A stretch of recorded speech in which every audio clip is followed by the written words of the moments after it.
Have you ever wondered how much can happen in 1 year? Well, today's video is going to show you how much Yosemite Valley has changed over the course of an entire year of building. We are going through several of the areas, step by step, very quick, and just to give you an overview.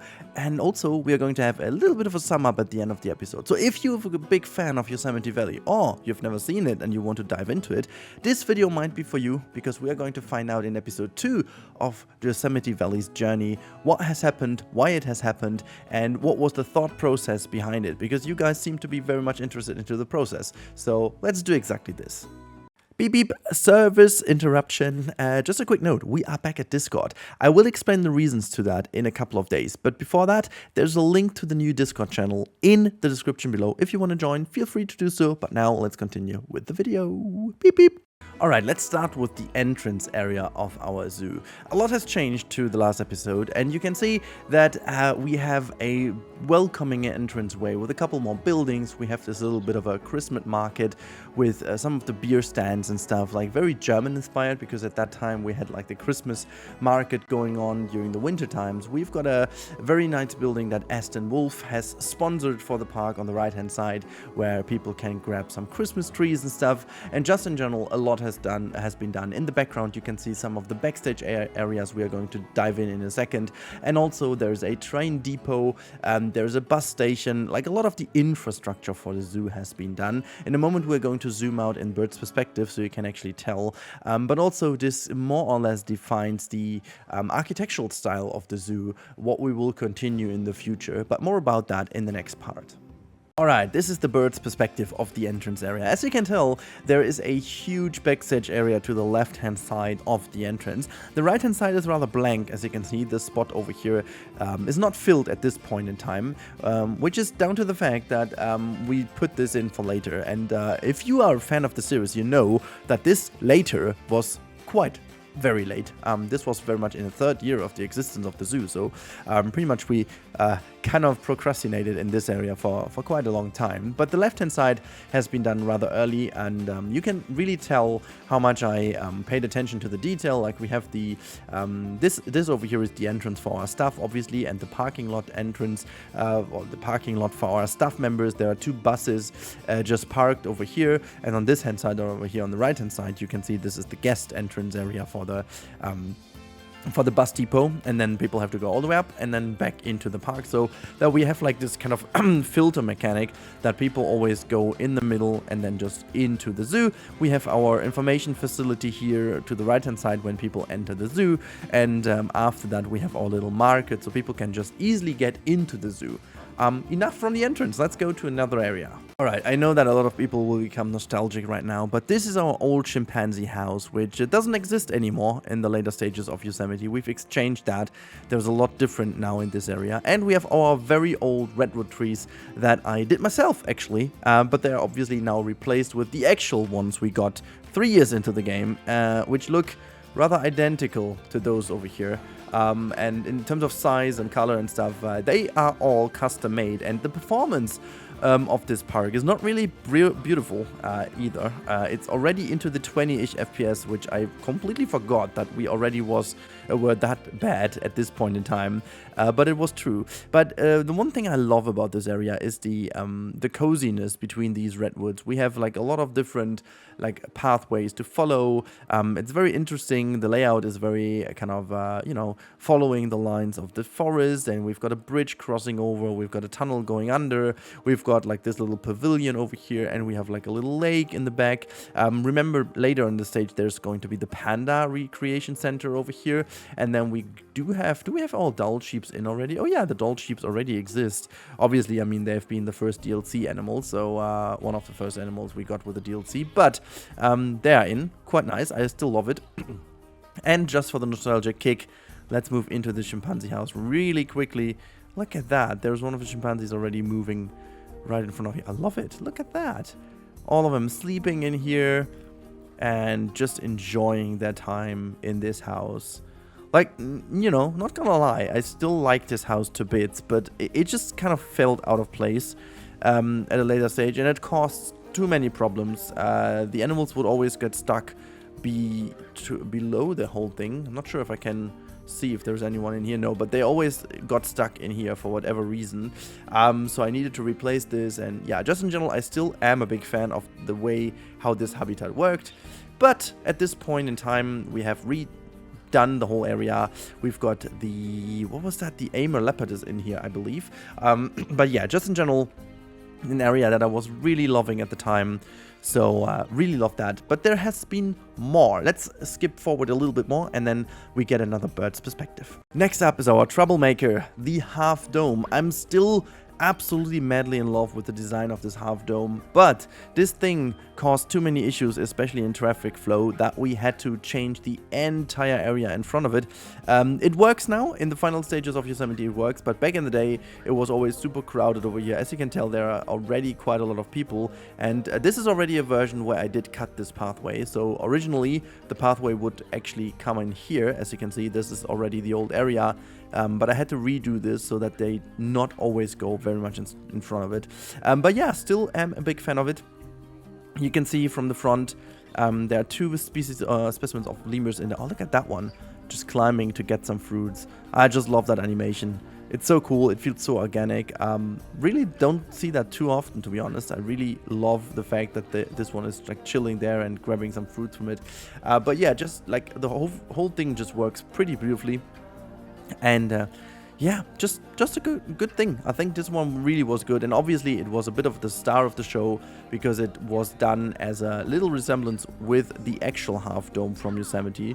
So taking into account what this really is, like you can have a little peekaboo here. This is half dome, and then we've got the other half dome here. So that was already with a story in mind. But let's have a little glimpse at the bird's perspective. All right, so this is the two areas we had a little quick look in. This is the sequoia area here with adult sheep, chimpanzee, and over here we have a huge backstage terminal, including a veterinarian little habitat that can be used once an animal has to be in there for care, and then they can use this habitat for various animals just to bring them in for a moment. And then we've got the half dome over here, very nicely done. And yeah, let's switch over before we look into detail. This area over here is something I loved a lot.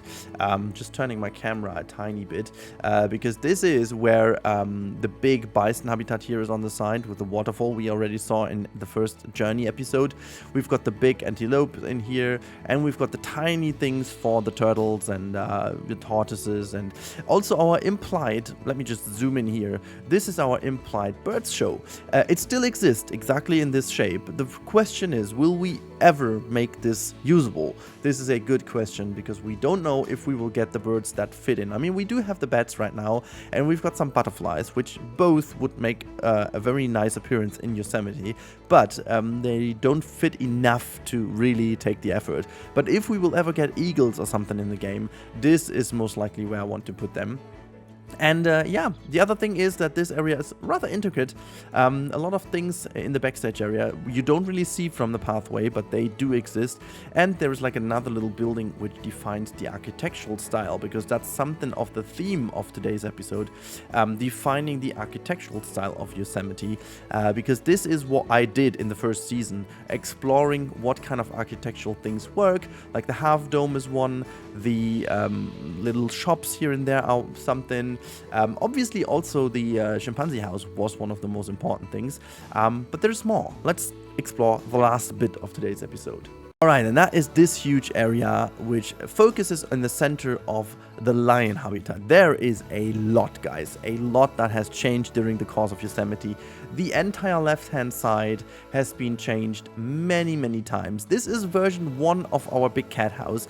It looks completely different by now. We have changed a lot of the buildings, we've added a couple of things, we have changed the roof quite a bit, we've changed the Siberian habitat, like the Siberian tiger habitat, a lot. We have completely redone the cheetah area, and we've also completely added some other things.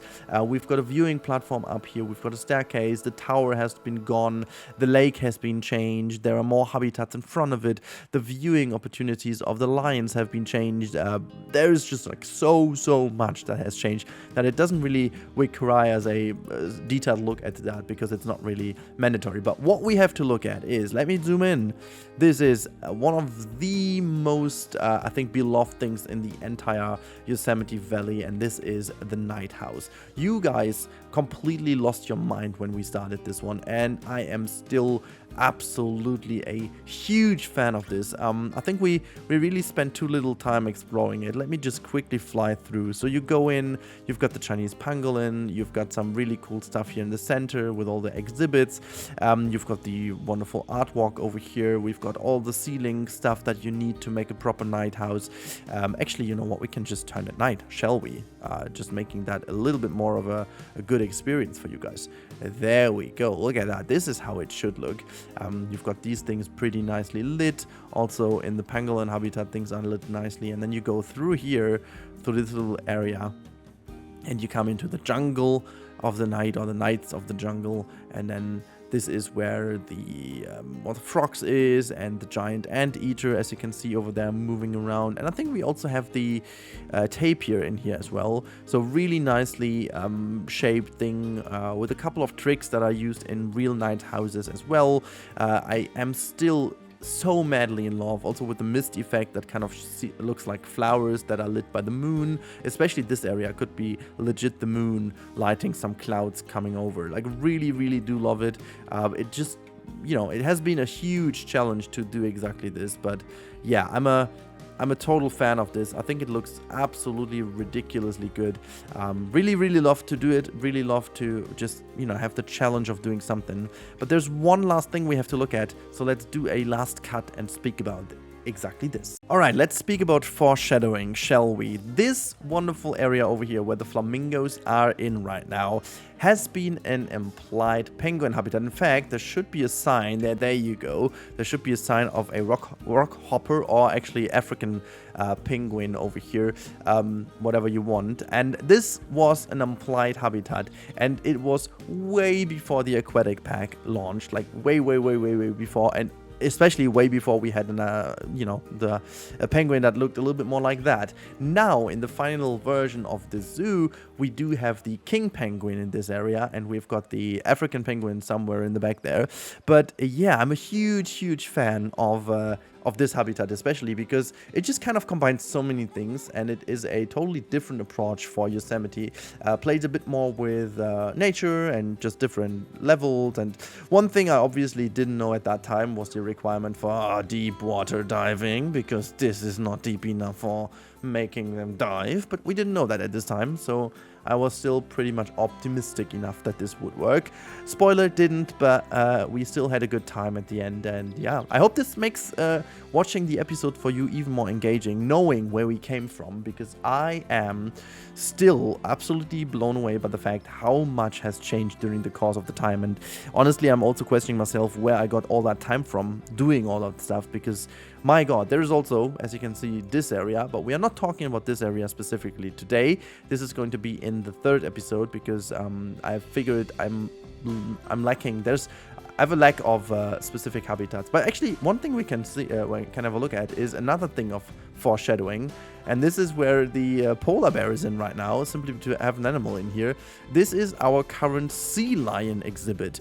But at the time, I again did something totally implied, and there is obviously not a sea lion, or hasn't been a sea lion at this point in time in the game, but we still did one of the habitats as kind of a, you know, connection to this habitat we had to look at.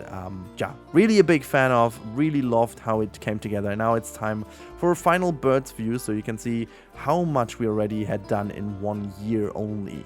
Gosh, this is so much. Look at that, especially if you consider that this is more like half of the zoo already done. It felt like a proper first year, but then again, it took 2 more years to fill the entire map. But granted, we changed like half of this area again, but still, I mean, look at the massive space we already filled. Like, that alone would have been already one zoo to call a day, but it wasn't, and apparently we did a lot more. But I really hope you guys enjoyed this episode number 2 of the journey. As I promised, we will have 4 episodes to the last one, and then we are going to wrap Yosemite up slowly with a couple of more specials. I really hope you guys still enjoy them. I totally enjoy going back the history lane. Today we don't have the examples of how it looked before. I will do this in the 3rd episode again, so you have something to look forward to. The reason why I'm not doing this is because of performance reasons. It takes a million ages to do these kind of comparison stuff because the loading times are crazy. But I will do something special for the next episode, which I hope is going to look rather cool. So yeah, let's wait for that. I really hope you guys enjoyed today's episode, and if you did enjoy this, and if you guys did enjoy Yosemite Valley, please do me a favor, like the video or subscribe to the channel if you haven't already. Help me to grow further. I really would love to, go towards the 100k this year. I know it's very ambitious, and I know it's been a crazy journey so far, but it would mean the world to me if you consider subscribing, because that's the easiest thing to do. It's for free, and it makes YouTube understand that you love the stuff that I do and put my time in. But other than that, you can obviously also check out the Yosemite Valley playlist to your top right now, because this is where you can check out all the episodes and dive back into memory lane, or watch it for the first time. Who knows, maybe you clicked on the video. If you are a first time viewer on this video, please drop a comment down below so I can say hello to you. Other than that, have a good time. I talk to you in the next one, and goodbye.